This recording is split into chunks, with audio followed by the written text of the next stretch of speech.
अश्वत्थामा द्रोणाचार्य का पुत्र था। कृपि उसकी माता थी। पैदा होते ही यह अश्व की भांति रोया था, इसलिए अश्व की भांति स्थाम शब्द करने के कारण उसका नाम अश्वत्थामा पड़ा था। वह बहुत ही दूर और दुष्ट बुद्धि वाला था। तभी पिता का उसके प्रति अधिक स्नेह नहीं था। धर्म और न्याय के प्रति उसके हृदय में सभी प्रेरणा नहीं होती थी, और न वह किसी प्रकार का आतताईपन करने में हिचकता था। उसका बचपन बड़ी ही कठिनाइयों के बीता था। उसके पैदा होने के समय द्रोणाचार्य बहुत निर्धन थे। उनके पास अपनी पत्नी और बालक के पालन पोषण के लिए भी पर्याप्त धन नहीं था। दूध के लिए एक गाय तक नहीं थी। एक दिन अश्वत्थामा बहुत भूखा था। उसने अपनी मां कृपि से दूध मांगा। कृपि बालक की हठ देखकर दुखी होने लगी और वह उसको किसी तरह से बहलाने पुचकारने लगी, लेकिन अश्वत्थामा हठ पकड़ गया। अंत में कृषि ने चावल धोकर सफेद पानी बालक को पीने के लिए दे दिया। अश्वत्थामा यह जानता ही नहीं था कि दूध और पानी में क्या अंतर होता है। उसने दूध समझकर उसको पिया और उसमें से कुछ को बचाकर वह ऋषिपुत्रों को दिखाने के लिए गया। ऋषिपुत्रों ने चावल के पानी को पहचानकर अश्वत्थामा का उपहास करना आरंभ कर दिया। तब अश्वत्थामा को पता लगा कि माता ने उसे अन्य वस्तु देकर बहका दिया था। वह जाकर कृपि की गोद में रोने लगा। कैसी असह्य वेदना हुई होगी कृपि को उस समय, जबकि उसने निर्धनता के कारण अपने पुत्र से ही छल किया था। बाल्यावस्था के पश्चात यौवनावस्था तो अश्वत्थामा की पूर्ण वैभव के बीच कटी थी। द्रोणाचार्य को द्रुपद का आधा राज्य मिल गया था। फिर वे पांडवों और कौरवों के गुरु हो गए थे, जिससे उनको अपार द्रव्य मिलता था। अश्वत्थामा ने एक बार कहा भी था कि मुझे किसी वस्तु का अभाव नहीं है। धन धान्य राज्य संपत्ति सभी कुछ मेरे पास है। इसके पश्चात तो अश्वत्थामा का सम्मान बढ़ता ही चला गया, लेकिन महाभारत युद्ध के पश्चात फिर उसको दैव का अभिशाप सहना पड़ा। अश्वत्थामा महान योद्धा था। एक बार भीष्म पितामह ने उसकी प्रशंसा करते हुए कहा था, अश्वत्थामा महारथी हैं, धनुर्धारियों में श्रेष्ठ, विचित्र युद्ध करने वाले और दृढ़ प्रहार करने वाले हैं। युद्ध क्षेत्र में तो साक्षात यमराज जान पड़ते हैं, किंतु उनमें एक दोष है। उनको अपना जीवन अति प्रिय है। मृत्यु से डरने के कारण वे युद्ध से जी चुराते हैं। इस कारण न तो उन्हें रथी मानता हूं और न अतिरथी। भीष्म पितामह ने अश्वत्थामा की ठीक ही प्रशंसा की है। सचमुच वह इतना ही शूरवीर था, लेकिन मृत्यु से डरने वाला कहकर भीष्म ने उसके चरित्र पर धब्बा लगाया है, जबकि वह इतना डरपोक भी नहीं था जो मृत्यु से डरता हो। कई बार उसने युद्ध क्षेत्र में आकर शत्रु का सामना किया था। एक बार कर्ण पर ही रुष्ट होकर वह अपनी जान की परवाह न करते हुए तलवार लेकर टूट पड़ा था। एक समय की बात है, कौरवों ने विराट की नगरी पर आक्रमण करने का विचार किया। उस समय बहुत से अपशकुन होने लगे, जिन्हें देखकर द्रोणाचार्य ने कहा, इस समय हमें युद्ध करने के लिए नहीं जाना चाहिए, क्योंकि लगता है हम अर्जुन को पराजित नहीं कर पाएंगे। अर्जुन की यह प्रशंसा द्रोणाचार्य के मुंह से सुनकर कर्ण के हृदय में आग सी लग गई। जब उससे यह नहीं सहा गया तो उसने द्रोणाचार्य से कटु बातें कहना आरंभ किया, और साथ में वह अपनी वीरता का दंभ भी भरने लगा। इस समय अश्वत्थामा ने बिगड़कर सभी कौरवों तथा कर्ण से कहा, निर्दय दुर्योधन के सिवा कौन क्षत्रिय कपट के जुए से राज्य पाकर संतुष्ट हो सकता है? बहेलिये की तरह धोखेबाजी से धन वैभव प्राप्त करके कौन अपनी बढ़ाई चाहेगा? क्या तुमने जिन पांडवों का सर्वस्व छीन लिया है, उनको कभी आमने सामने युद्ध में हराया भी है? किस युद्ध में पांडवों को परास्त करके तुम द्रौपदी को सभा में घसीट लाए थे? कर्ण, तुम आज अपनी वीरता का दम भरते हो। मैं कहता हूं, अर्जुन बल और पराक्रम में तुमसे कहीं अधिक श्रेष्ठ है। इसके पश्चात फिर वह दुर्योधन की ओर मुड़कर कहने लगा, तुमने जिस प्रकार जुआ खेला, जिस प्रकार द्रौपदी को सभा में घसीट कर लाए और जिस प्रकार इंद्रप्रस्थ का राज्य तुमने हड़प लिया, उसी प्रकार अब अर्जुन का सामना करो।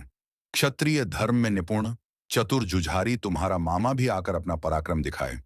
कोई भी तुम में से जाकर उस पराक्रमी अर्जुन से मुकाबला करे, मैं उससे युद्ध नहीं करूंगा। हाँ, विराट अगर युद्ध स्थल में आए तो उसका सामना मैं अवश्य करूंगा। अश्वत्थामा की बातें सुनकर सभी लोग चुप हो गए। ऐसा साहसी और निर्भीक था अश्वत्थामा। भीष्म के अंतिम शब्द उसके चरित्र पर ठीक नहीं उतरते। पता नहीं किस अवसर पर भीष्म ने इस प्रकार का निर्णय किया था। एक बार फिर अश्वत्थामा की कर्ण से कहा सुनी हो गई थी। जब द्रोणाचार्य कौरवों की सेना के सेनापति थे, तब पांड्यों की सेना का वेग देखकर दुर्योधन ने कर्ण से कहा था, वीरवर कर्ण, तुम मेरे मित्र हो। देखो, कौरव सेना का किस बुरी तरह से पांडव संहार कर रहे हैं। यही मित्रता का परिचय देने का उचित अवसर है। कुछ करके दिखाओ। दुर्योधन की बातें सुनकर कर्ण अपने पराक्रम की डींग हाँकने लगा। वह कहने लगा, अर्जुन मेरे सामने आकर क्या युद्ध करेगा? उसको तो मैं क्षण भर में परास्त कर सकता हूं। उसकी क्या सामर्थ्य कि मेरे तीक्ष्ण बाणों का सामना कर पाए। मैं उसको युद्ध स्थल में धराशायी करके अपनी सच्ची मित्रता का परिचय दूंगा। कृपाचार्य कर्ण की ये बातें सुन रहे थे। उन्हें बहुत बुरा लग रहा था। उन्होंने इस दंभ के लिए कर्ण को फटकारा भी। उन्होंने कर्ण को बुरा भला भी कहा। यहां तक कि उन्होंने कह डाला कि अगर अब की बार जीभ चलाई तो इसी तलवार से काट दूंगा। कौरव पांडवों के गुरु थे और वृद्ध पुरुष थे। इसी कारण अश्वत्थामा उनका अपमान न सह सका। उसने क्रोधावेश में आकर कर्ण से कहा, सूतपुत्र, तू बड़ा अधम है। अपने सामने किसी को कुछ समझता ही नहीं। स्वयं अपने मुंह से अपनी बड़ाई करता है। जिस समय अर्जुन ने जयद्रथ को मारा था, उस समय तेरी वीरता कहां सो रही थी? अगर सच्चा शूरवीर था, तो उस समय आकर पराक्रमी अर्जुन का सामना करता और उसको धराशायी करके जयद्रथ के प्राण बचाता। ये कटु वचन सुनकर कर्ण को गुस्सा आ गया। वह उठ खड़ा हुआ। इधर अश्वत्थामा भी तलवार खींचकर उस पर झपट पड़ा। उस समय झगड़ा बढ़ते देख दुर्योधन और कृपाचार्य ने आकर बीच बचाव कर दिया। दुर्योधन ने दोनों को समझाया और कहा, शूरवीरों, तुम ही तो मेरी सारी शक्ति हो। फिर इस तरह आपस में लड़कर इस शक्ति को क्यों नष्ट करना चाहते हो? इस घटना को देखने से पता चलता है कि अश्वत्थामा बड़े खरे स्वभाव को था। वह चाटुकारिता में विश्वास नहीं करता था। दुर्योधन तक को अपशब्द कहने में वह नहीं डरता था। फिर कैसे कह सकते हैं कि अश्वत्थामा कायर था? लेकिन बाद में चलकर तो उसने चोरों की तरह इस प्रकार के आताई जैसे कर्म किए कि उनसे उसकी सारी शूरता पर पानी फिर गया और वह घृणित और क्रूर समझा गया। उसने द्रौपदी के 5 पुत्रों को उस समय मारा था जब वे अचेत सो रहे थे। लेकिन क्यों वह इतना क्रूर और बर्बर पिशाच जैसा हो गया? इसके पीछे कारण है। उसके पिता की हत्या भी अन्यायपूर्वक की गई थी। जब द्रोणाचार्य ने धर्मराज युधिष्ठिर से मुंह से यह सुन लिया कि अश्वत्थामा मारा गया, तो उन्होंने शस्त्र त्याग दिए और योग धारण करके अपने रथ पर बैठ गए। तभी धृष्टद्युम्न ने आकर उनका सिर काट डाला। द्रोणाचार्य को अपने किए का फल मिला था, क्योंकि उन्होंने भी तो निहत्थे अभिमन्यु का इसी प्रकार वध करवाया था। लेकिन जब अश्वत्थामा को पिता के इस प्रकार अन्यायपूर्ण वध की बात मालूम हुई, तो उसको बड़ा दुख हुआ और उसने क्रोध में झलकर पांडवों और पांचालों को नष्ट कर डालने की प्रतिज्ञा कर डाली। दुर्योधन ने उसे और भी इसके लिए उत्तेजित किया। अश्वत्थामा को युधिष्ठिर पर भी बड़ा क्रोध आ रहा था, क्योंकि वह उस व्यक्ति से कभी भी ऐसे झूठ की आशा नहीं करता था। उसने उसी क्षण अपनी भुजा उठाकर कहा, आज इस अन्याय के बदले पांडवों के शव पृथ्वी पर पड़े मिलेंगे। मैं नारायणास्त्र का प्रयोग करूंगा, जिसे मेरे सिवा और कोई नहीं जानता। उसी के द्वारा मैं आज शत्रु के सारे गर्व को दूर करूंगा और उनकी सदा के लिए इस पृथ्वी से मिटा दूंगा। दूसरे दिन अश्वत्थामा ने उसी नारायणास्त्र का प्रयोग कर दिया। पांडवों की सेना में उसके कारण हाहाकार मच उठा। असंख्य वीर योद्धा क्षत होकर पृथ्वी पर गिर पड़े। उस अश्व को रोकने की किसी में भी सामर्थ्य नहीं थी। इधर पांडवों के बीच द्रोणाचार्य की मृत्यु पर आपसी विवाद उठ खड़ा हुआ था। इस प्रकार अन्यायपूर्वक गुरु का मारा आना अर्जुन और सात्यकी की अच्छा नहीं लगा। वे दोनों धृष्टद्युम्न को बुरा कहने लगे। गुरु की मृत्यु का उन्हें बड़ा शौक हुआ। यहां तक कि सात्यकी तो गदा तान कर धृष्टद्युम्न को मारने के लिए आगे बढ़ाया। उस समय श्री कृष्ण का स्कत पाकर भीमसेन ने जाकर उसे किसी तरह रोका, क्योंकि इधर तो अश्वत्थामा पांडव सेना कर संहार करता हुआ आ रहा था और उधर आपस का झगड़ा बढ़ता चला जा रहा था। इस सबसे सर्वनाश की आशंका थी। गुरु की हत्या के लिए किसी ने तो स्वयं युधिष्ठिर तक को दोषी ठहराया। तब धर्मराज ने आवेश में आकर धृष्टद्युम्न से कहा, तुम पांचालों की सेना लेकर भाग जाओ। वृषणी, अंधका आदि वंशों के यादवों के साथ सात्यकी चले जाएं। श्री कृष्ण अपनी रक्षा आप कर लेंगे, अन्यथा सैनिक युद्ध बंद कर दें। मैं भाइयों के साथ जलती आग में भस्म हो जाऊंगा। मैंने झूठ बोलकर आचार्य का वध करवाया है। इसी कारण तो अर्जुन मुद्दा पर रुष्ट है। इससे तो मैं अपनी जान देकर अर्जुन को सुखी करना चाहूंगा। भला आचार्य ने हमारे साथ क्या कम बुरा सलूक किया है? अनेक महारथियों ने अकेले अभिमन्यु को निहत्था करके आचार्य के सामने ही मार डाला था। द्रौपदी की दुर्गति भी इन्हीं के सामने हुई थी। दुर्योधन के थक जाने पर आचार्य ने ही उसे अभेद्य कवच बांधकर हम लोगों पर आक्रमण करने भेजा था। जयद्रथ की रक्षा करने में उन्होंने क्या कुछ नहीं उठा रखा था। मेरी विजय के लिए प्रयत्न करने वाले सत्यजित आदि पांचालों और उनके भाई बंधुओं के प्राण आचार्य ने ही ब्रह्मास्त्र चलाकर लिए थे। कौरवों ने जब हमें अधर्मपूर्वक बाहर निकाल किया था, तब भी आचार्य ने हमें सामना करने से रोका था। भला आचार्य ने हमारा कौन सा उपकार किया? युधिष्ठिर के आवेश को देखकर सभी योद्धा एक साथ थम से गए। ठीक ही कहा था धर्मराज ने, क्योंकि द्रोणाचार्य यद्यपि थे तो गुरु, लेकिन कुटिलता और क्रूरता उनमें भी थी। पक्षपात भी उनके अंदर था। युधिष्ठिर के आवेश में समय बीतता रहा और अश्वत्थामा द्वारा छोड़ा हुआ नारायणास्त्र और भी अधिक प्रचंड होता गया। तब श्री कृष्ण ने सभी सैनिकों को युद्ध करने से रोककर कहा, वीरी, ये नारायणास्त्र अति प्रचंड है, इसका सामना कोई नहीं कर पाएगा। अतः तुम सभी शस्त्रास्त्र रखकर अपने वाहनों से उतर पड़ी।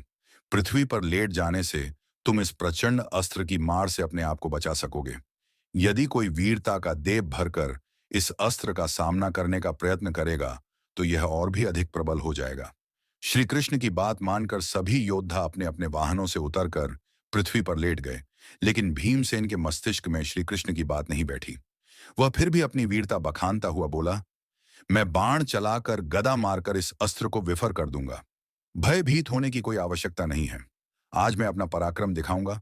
उसने अर्जुन से भी गांडीव उठाने के लिए कहा, लेकिन अर्जुन ने कह दिया कि वह गौ, ब्राह्मण और नारायणास्त्र के विरुद्ध गांडीव का कभी प्रयोग नहीं करेगा। अर्जुन की बात सुनकर भीमसेन क्रुद्ध होकर अश्वत्थामा की ओर पटा। उसने बाण वर्षों से अश्वत्थामा का रथ छिपा दिया, लेकिन इससे नारायणास्त्र और भी अधिक प्रचंड हो गया। उस समय अर्जुन और श्री कृष्ण ने आकर भीमसेन के हाथ से अरब छीने और उसको रथ से उतार लिया। इसके पश्चात नारायणास्त्र शांत हुआ और इस तरह पांडवों का सर्वनाश होते होते बच गया। नारायणास्त्र के शांत हो जाने पर दुर्योधन ने फिर अश्वत्थामा से उसी अस्त्र के प्रयोग के लिए कहा था, लेकिन अश्वत्थामा ने दोबारा उसे नहीं चलाया। उसके बाद उसने पांडव सेना से भीषण युद्ध किया और उस बीच उसने अमोघ अपलोयास्त्र का प्रयोग किया। उसका विधार अर्जुन और कृष्ण सहित सारी पांड्य सेना को नष्ट कर देने का था, लेकिन अर्जुन ने शीघ्र ही ब्रह्मास्त्र का प्रयोग करके उस अस्त्र को शांत कर दिया। किंतु फिर भी क्षण भर में ही आग्रोयास्व पांडवों की एक अक्षौहिणी सेना को तो भस्म कर गया। जब अश्वत्थामा का कुछ भी वश नहीं चला, तो वह निराश होकर युद्ध भूमि से लौट पड़ा और धनुर्विद्या की निंदा करने लगा। रास्ते में उसे महर्षि व्यास मिले। उन्होंने उसे बहुत समझाया और कहा, नादान, अर्जुन और श्री कृष्ण को मारने की सामर्थ्य किसमें है, जो तू व्यर्थ अपनी निष्फलता पर इतना खेद करता है। व्यास जी के समझाने से अश्वत्थामा के हृदय का संताप मिट गया। महाभारत युद्ध के अंत में हमें अश्वत्थामा मिलता है। कौरव वंश के सभी प्रमुख योद्धा धराशायी हो चुके थे। केवल दुर्योधन शेष था। अंतिम सेनापति वही था। पांडव सेना बड़ी वेग से बढ़ रही थी। उसकी मार से घबराकर कौरव सेना पीछे भागने लगी। यहां तक कि दुर्योधन के भी पैर उखड़ गए थे। वह भी जाकर द्वैपायन सरोवर में छिप गया था। चारों ओर पांडव वीर दुर्योधन को खोजने लगे, और जब उनको पता चला कि वह तो जाकर सरोवर में छिप गया है, तो सरोवर के किनारे पहुंचकर उन्होंने दुर्योधन को कायर कहकर ललकारना प्रारंभ किया। दुर्योधन चुनौती सुनकर बाहर निकल आया और भीमसेन से उसका गदा युद्ध हुआ। उस युद्ध में भीमसेन ने कृष्ण के इशारे से उसकी जांघ पर गदा मारी, जिससे वह आहत होकर पृथ्वी पर गिर पड़ा। लेकिन यह कार्य युद्ध के नियमों के विरुद्ध था। भीमसेन के इस अन्याय को देखकर अश्वत्थामा को बड़ा क्रोध आया। दूसरी बार फिर उसने पांडवों का अन्याय देखा था। दुर्योधन असह्य पीड़ा से कराहता हुआ पृथ्वी पर पड़ा था। उस समय कृतवर्मा और कृपाचार्य भी वहां उपस्थित थे। सभी को इस अन्याय पर क्रोध आ रहा था। अश्वत्थामा से नहीं सहा गया, तो उसने हाथ उठाकर प्रतिज्ञा की कि वह पांडवों का इसी प्रकार नाश करके ही संतोष की सांस लेगा। दुर्योधन ने अश्वत्थामा की प्रतिज्ञा सुनी तो उसे ऐसा लगा कि मानो अभी कौरव पक्ष में और जान बाकी थी। तुरंत ही उसने कृपाचार्य से कहकर अश्वत्थामा का सेनापति पद पर अभिषेक करा दिया। अश्वत्थामा ने इस उत्तरदायित्व को संभाल तो लिया, लेकिन अब सेना भी तो नहीं बची थी। इसलिए अपना वचन पूरा करने के लिए उसे अपनी शक्ति का ही भरोसा था। वहां से तो अश्वत्थामा, कृपाचार्य और कृतवर्मा तीनों व्यक्ति वन की ओर चले गए, क्योंकि उनके ठहर जाने पर पांडवों के आमने सामने युद्ध होने की आशंका थी, जिसके लिए पर्याप्त शक्ति उनके पास नहीं थी। अश्वत्थामा चन के एकांत में पांडवों से किसी प्रकार बदला चुकाने की बात सोचने लगा। एक तो पिता का वध और फिर उस राजा का अन्यायपूर्वक वध, जिसके लिए उसने अपने जीवन को समर्पित किया था, उसके हृदय को और भी अधिक उत्तेजित करने लगा। वह किसी प्रकार पांडवों का सर्वनाश कर डालना चाहता था, लेकिन इतनी शक्ति न होने कारण कोई ठीक योजना नहीं बन पाती थी। सोचते सोचते रात हो गई, लेकिन फिर भी उसको नींद नहीं आई। जब रात के एक दो पहर निकल गए, तो उसने देखा कि उसी बरगद के पेड़ पर, जिसके नीचे वह लेटा हुआ था, एक उल्लू आया और सोते हुए कौओं का शिकार करने लगा। कौओं के बीच कोलाहल मच गया, लेकिन उल्लू ने बहुत से कौओं को मार दिया। अश्वत्थामा यह सब कुछ देखता रहा। तभी उसके मस्तिष्क में एक विचार आया कि यदि वह पांडवों से आमने सामने आकर मुकाबला करेगा, तब तो वह उनको पराजित न कर सकेगा और न उनकी कोई विशेष हानि हो सकेगी। इसलिए जिस प्रकार अकेले उल्लू ने आकर नींद में असावधान कौओं को मार मार कर फेंक दिया है, उसी प्रकार यदि वह भी जाकर पांडवों का रात्रि के समय संहार करे, तो उसकी प्रतिज्ञा पूर्ण हो सकती है। यद्यपि रात्रि में सोए हुए शत्रु पर आक्रमण करना युद्ध के नियमों के विरुद्ध था, लेकिन अम्बथामा तो इन नियमों का उल्लंघन पांडवों की ओर से देख चुका था। इसलिए उसने इसकी तनिक भी चिंता नहीं की और इसी प्रकार पांडवों को नष्ट करने का दृढ़ निश्चय कर लिया। प्रातः काल उसने कृपाचार्य और कृतवर्मा को अपनी यह योजना बताई, लेकिन उन दोनों ने इसका विरोध किया। कृपाचार्य धर्म और नीति की बातें करने लगे। इस पर अश्वत्थामा को क्रोध आ गया और वह दोनों को बुरा भला कहने लगा। अंत में दोनों को उसकी बात माननी पड़ी। तीनों अपने विचारों में पूरी तरह हड होकर पांडवों के शिविर के पास आए। अश्वत्थामा एकाएक सोती हुई पांडव सेना पर टूट पड़ा। अनेक को उसने अपनी तलवार से मौत के घाट उतार दिया और जो घबरा कर बाहर भागते थे, उनको कृपाचार्य और कृतवर्मा मार डालते थे। इस प्रकार तीनों ने मिलकर बाहर और भीतर प्रातःकाल उसने कृपाचार्य और कृतवर्मा को अपनी यह योजना बताई, लेकिन उन दोनों ने इसका विरोध किया। कृपाचार्य धर्म और नीति की बातें करने लगे। इस पर अश्वत्थामा की क्रोध आ गया और वह दोनों को बुरा भला कहने लगा। अंत में दोनों को उसकी बात माननी पड़ी। तीनों अपने विचारों में पूरी तरह हड होकर पांडवों के शिविर के पास आए। अश्वत्थामा एकाएक सोती हुई पांडव सेना पर टूट पड़ा। अनेक को उसने अपनी तलवार से मौत के घाट उतार दिया और जो घबरा कर बाहर भागते थे, उनकी कृपाचार्य और कृतवर्मा मार डालते थे। इस प्रकार तीनों ने मिलकर बाहर और भीतर असंख्य योद्धाओं को मार डाला और इसके पश्चात शिविर में आग लगा दी, जिससे चारों ओर हाहाकार मच उठा। किसी प्रकार अश्वत्थामा ने अपने बाप के हत्यारे धृष्टद्युम्न को भी खोज लिया और उसका गला घोंट कर मार डाला। द्रौपदी के पांचों पुत्रों को भी उसने उसी समय मार डाला। अश्वत्थामा का क्रोध उस समय इतना प्रचंड हो उठा था कि न्याय, दया, धर्म आदि तो उसकी दृष्टि से मानो पूरी तरह उहाल हो चुके थे। वह तो बर्बरता और निर्दयता का खेल रहा था। उस समय पांचों पांडव श्री कृष्ण और सात्यकी शिविर में नहीं थे। कौरवों के पराजित होने पर जब पांडवों ने उनके शिविर पर अधिकार किया था, तो उन्हें अपार कोष, सोना, चांदी, रण, आभूषण, वस्त्र, दास दासी आदि अनेक वस्तुएं मिली, जिन पर उन्होंने अपना अधिकार कर लिया। पूर्ण प्रसन्नता के साथ जब सभी शिविर में सोने के लिए जाने लगे, तो कृष्ण ने युधिष्ठिर से कहा कि हम लोगों को आज कल्याण कामना से शिविर के बाहर रहना चाहिए। इसी कारण वे बच गए, नहीं तो पता नहीं महाभारत युद्ध का क्या अंत होता। लेकिन फिर भी रात्रि के समय जैसा हाहाकार इस समय अश्वत्थामा के उपद्रव के कारण हुआ, वैसा पहले कभी नहीं हुआ। इसका कारण था कि सभी वीर अधिकतर तो युद्ध के नियमों का पालन करते ही थे। तभी तो संध्या काल समाप्त हो जाने पर कौरव पांडव एक दूसरे के शिविरों के भीतर जाते थे और पूर्ण सौहार्द के साथ बातें करते थे। फिर इस तरह चौर की तरह आक्रमण करना वीरता की गरिमा पर एक धब्बा है। क्षत्रिय कभी भी इस तरह शत्रु का संहार करके गर्व अनुभव नहीं करता, लेकिन अश्वत्थामा ने किसी प्रकार अपना बदला चुका लिया और यह भीषण हाहाकार मचाकर वह दुर्योधन के पास पहुंचा और कहने लगा, दुर्योधन, मैंने तुम्हारे प्रति किए अन्याय का बदला पांडवों से चुका लिया है। मैंने उनके शिविर में आग लगाकर उनका सर्वनाश कर डाला है। पांचों पांडव, श्री कृष्ण और सात्यकी तो अवश्य बच रहे हैं, क्योंकि वे शिविर में नहीं थे। बाकी सभी को मैंने यमलोक पहुंचा दिया है। वीरवर, अब संतोष धारण करो। मनुष्य तो क्या, पशु और पक्षियों तक को मैंने शिविर में मार डाला है। पांडव अपनी विजय पर खुशियां मना रहे होंगे, लेकिन जब इस सर्वनाश की बात सुनेंगे, लो, वे अपनी सारी खुशी भूल जाएंगे। अश्वत्थामा की यह बात सुनकर दुर्योधन मानी असहा पीड़ा की मूर्छा से जाग पड़ा। उसने अश्वत्थामा की प्रशंसा करते हुए कहा, वीर अश्वत्थामा, आज तुमने मेरी आत्मा को संतुष्ट किया है। तुमने वह काम किया है जिसे तुम्हारे पिता द्रोण, भीष्म पितामह, कर्णम आदि कोई भी महारथी नहीं कर पाए। पापी धृष्टद्युम्न को तुमने मार डाला। यह सुनकर तो मेरी छाती ठंडी पड़ गई है, क्योंकि उसी पापी ने गुरुदेव की अन्यायपूर्वक हत्या की थी। फिर उसके साथ शिखंडी को भी मारकर तुमने बड़ा ही श्रेष्ठ कार्य किया है, क्योंकि उसी को सामने करके तो अर्जुन ने पितामह को गिराया था।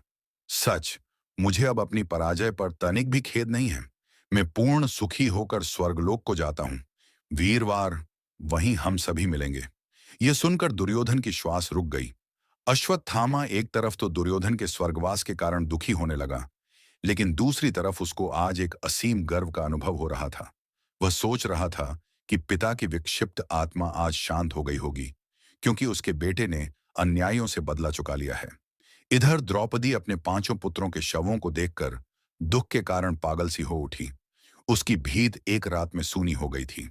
कहां तो संध्या काल में दुर्योधन के धराशायी होने पर उसको अपनी विजय का गर्व हो रहा था, और कहां तक आतताई आकर उसकी सारी प्रसन्नता को कुचलकर सदा के लिए नाश कर गया। वह करुण कंदन करती हुई युधिष्ठिर के सामने आकर गिर पड़ी। इसी समय भीमसेन ने उसे संभाल लिया। द्रौपदी ने उसी बीच उठकर कहा कि जब तक मेरे लालों का हत्यारा, वह पापी और दुराचारी अश्वत्थामा नहीं मारा जाएगा, तब मैं अन्न जल ग्रहण नहीं करूंगी। उस अन्याय के माय में एक महामणि है। जब तक कोई उसे लाकर मुझे नहीं दे देगा, तब तक मुझे यह विश्वास नहीं हो पाएगा कि वह दुष्ट मारा गया। द्रौपदी की यह बात सुनकर भीमसेन अपनी गदा उठाकर अश्वत्थामा के पीछे दौड़ा। पूरे आवेश के साथ भीमसेन के चले आने के पश्चात श्री कृष्ण ने युधिष्ठिर से कहा, धर्मराज, भीमसेन की रक्षा का उपाय करना चाहिए, क्योंकि अश्वत्थामा के पास ब्रह्मशिर अस्त्र है, जिससे क्षण भर में सारा भूमंडल नष्ट हो सकता है। गुरु द्रोणाचार्य ने यह अस्त्र अपने प्रिय शिष्य अर्जुन को ही दिया था, लेकिन जब अश्वत्थामा को इसका पता चला, तो वह दुखी होकर पिता से उसको भी उस अस्त्र को सिखाने के लिए कहने लगा। द्रोणाचार्य को अपने पुत्र पर विश्वास नहीं था, क्योंकि वे जानते थे कि यह क्रूर प्रवृत्ति वाला अश्वत्थामा कहीं भी अस्त्र का दुरुपयोग कर सकता है। इसी कारण उन्होंने पहले उसे इसका प्रयोग नहीं सिखाया था, लेकिन उसके अधिक हठ करने पर उनको सिखाना पड़ा। फिर भी उन्होंने उससे वचन लिया था कि वह इसका दुरुपयोग नहीं करेगा। विशेष संकट पड़ने पर ही वह इसका प्रयोग करेगा। अश्वत्थामा ने वचन देकर वह अस्त्र सीख लिया।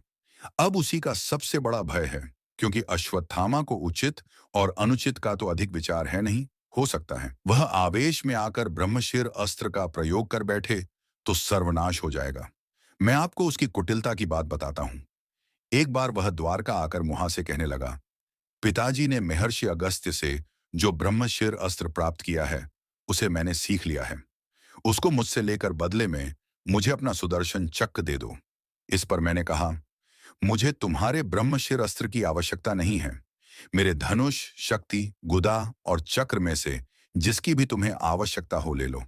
सुदर्शन चक्र के 1000 लोहे के आरे थे। इस कारण अश्वत्थामा अपनी पूरी शक्ति लगाकर भी उसको उठा नहीं पाया। इससे वह पूरी तरह उदास होकर द्वारका से चला गया। स्वभाव से वह बढ़ाकर और निर्दयी है, और धर्म तथा न्याय की भावनाओं का उसके हृदय में तनिक भी स्थान नहीं है। इसलिए मैं कहता हूं कि भीमसेन की इस परिस्थिति में रक्षा करना आवश्यक है। श्री कृष्ण की बात युधिष्ठिर और अर्जुन ने मान ली, और वे दोनों ही उनके साथ रथों पर आरूढ़ होकर चले। उन्होंने जाकर भीम को लौटाना चाहा, लेकिन भीम तो पवन के वेग से बढ़ रहा था। वह बढ़ता हुआ गंगा के किनारे पहुंच गया। वहां ऋषियों के बीच व्यास जी की बगल में अश्वत्थामा बैठा था।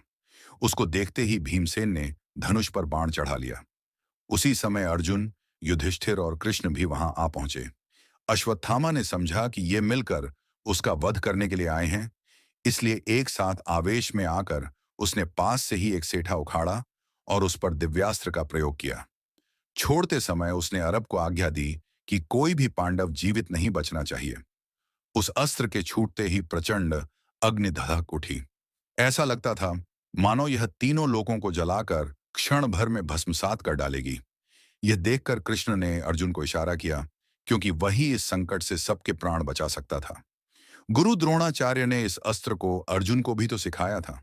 तब अर्जुन अपना गांडीव धनुष लेकर मैदान में कूद पड़ा और उसने अपने और अपने भाइयों के लिए स्वस्थ कहकर देवताओं और गुरुओं को प्रणाम और अरब से ही अश्व का तेज शांत कर देने के लिए ब्रह्मशीर आसव का प्रयोग किया। दोनों ओर से प्रचंड ज्वालाएं धधकती देखकर कोहराम मच उठा। जब अर्जुन ने दोनों महर्षियों को बीच में खड़े देखा तो तुरंत ही उसने अपने अस्त्र को शांत कर दिया। एल और इसके साथ उसने क्षमा प्रार्थना की, लेकिन साथ में कहा, हे देव, मैं तो आपके सम्मान में अपना अस्त्र शांत कर चुका हूं, लेकिन यदि अश्वत्थामा का अस्त्र शांत नहीं हुआ तो हमारा सर्वनाश निकट ही है। अब आप ही बताइए, हमें क्या उपाय करना चाहिए? अश्वत्थामा अरब को चलाना तो जानता था, लेकिन उसको लौटाने की विधि उसको मालूम नहीं थी। इसी कारण व्यास जी के कहने पर उसने कहा, हे महामुनि, मैं अरब को नहीं लौटाऊंगा। मैं पांडवों का सर्वनाश देखना चाहता हूं। ये बड़े अन्यायी, दुराचारी और पापी हैं। अश्वत्थामा के आवेश भरे शब्दों को सुनकर व्यास जी ने उसे बहुत कुछ समझाया और कहा, मूर्ख मत बन अश्वत्थामा। देख, अर्जुन ने कभी तेरे प्राण लेने की कामना नहीं की। उन्होंने अपना अस्त्र शांत कर लिया है। इसीलिए अपने हृदय की सारी कलुष भावना हटाकर अपना अस्त्र शांत कर दे। पांडवों का सर्वनाश तू क्यों चाहता है? क्या तू नहीं जानता कि जिस राज्य में दिव्य अस्त्र के द्वारा ब्रह्मशिर अरव निष्फल किया जाता है, वहां 11 वर्ष तक पानी नहीं बरसता? यही कारण है कि अर्जुन समर्थ होते हुए भी तेरे अस्त्र को नष्ट नहीं करते। सभी का कल्याण सोचता हुआ तू अपने अस्त्र को शांत कर दे और तेरे मस्तक में जो मणि है व्यास जी अश्वत्थामा का यह क्रूर निश्चय सुनकर चुप पड़ गए। लेकिन श्री कृष्ण ने कहा, अश्वत्थामा, तुम्हारा दिव्य अस्त्र अपनी सारी शक्ति दिखा दे। गर्भ का बालक मृत रूप में ही पैदा होगा, किंतु फिर भी वह जीवित होकर 60 वर्ष तक राज्य करेगा और पांडवों की वंश परंपरा को आगे बढ़ाएगा। कौरव वंश के परीक्षण होने पर उसका जन्म होने के कारण उसका नाम परीक्षित रखा जाएगा। कृपाचार्य उसको धनुर्वेद की शिक्षा देंगे, लेकिन अश्वत्थामा, तुम्हें इस निर्दयता और अमानुषिकता का पूरा पूरा दंड भरना पड़ेगा। 3000 वर्षों तक तुम्हें निर्जन देश में अकेला भटकना पड़ेगा। कोई तुमसे नहीं बोलेगा। तुम्हारी देह से पीव और रक्त की दुर्गंध निकला करेगी। तुमको कोढ़ और अनेक तरह की व्याधियां हो जाएंगी, जिसके कारण तुम्हारा जीवन निरंतर एक अभिशाप बनकर रहेगा। श्री कृष्ण की बात अटल थी। अश्वत्थामा को देव ने यही दंड दिया। मुनि उससे छीन ली जाती है। द्रौपदी को अश्वत्थामा पर बड़ा आक्रोश था। वह उससे अपने पुत्रों के वध का बदला चुकाना चाहती है और इसी प्रकार भीमसेन भी पूरी तरह क्रोधयुक्त होकर उसका वध करना चाहता है, लेकिन युधिष्ठिर करुणा करके उसे छोड़ देते हैं और वह अपने भाग्य पर दुखी होता हुआ वन की ओर चला जाता है। कहते हैं उसको अमृता प्राप्त थी, इसलिए आज भी कहीं कहीं यह विश्वास प्रचलित है कि अश्वत्थामा एक दीन भिखारी का स्वरूप धारण करके नगर के भीतर आता है, लेकिन कोई उसे पहचान नहीं पाता। इस तरह अश्वत्थामा का जीवन सदा के लिए अभिशाप बन गया। उसकी क्रूरता और निर्दयता का यही परिणाम था। अंत में यही कहा जा सकता है कि जैसा अमानुषिक कृत्य अश्वत्थामा ने द्रौपदी के 5 पुत्रों को मारकर किया, वैसा तो शायद महाभारत के किसी पात्र ने नहीं किया। यह बड़ा नीचतापूर्ण घृणित कार्य था। इसीलिए चाहे अश्वत्थामा कितना ही बड़ा योद्धा था और धनुर्विद्या में पारंगत था, लेकिन उसके प्रति मनुष्य के हृदय में सम्मान की भावना जागृत नहीं होती। यही कहना पड़ता है कि वह एक प्रकार का नरपिशाच था, जो प्रतिशोध की आग में पूरी तरह अंधा होकर नीच से नीच कार्य कर सकता था। रात्रि में असावधान और निहत्थे सैनिकों पर उसका हमला करना महाभारत युद्ध की सारी गरिमा को नष्ट कर देता है। उस विशाल युद्ध के बारे में आज तक कथाएं चली आती हैं कि वे सच्चे योद्धा थे, जो दिन भर संग्राम करते थे और संध्या काल समाप्त होते ही एक दूसरे के शिविरों में आकर आपस में गले मिलते थे। यही आज के युद्ध में और उस महाभारत के युद्ध में अंतर था। उसमें छल और कपट कम था, लेकिन अश्वत्थामा ने छल से रात्रि को चोर की भांति आक्रमण करके उस गरिमा को नष्ट कर दिया। सचमुच वह उल्लू की तरह क्रूर और निर्दयी था। दोस्तों, मेरा नाम दयाराम है। अगर आपको वीडियो अच्छा लगा हो तो चैनल को सब्सक्राइब कर दीजिए।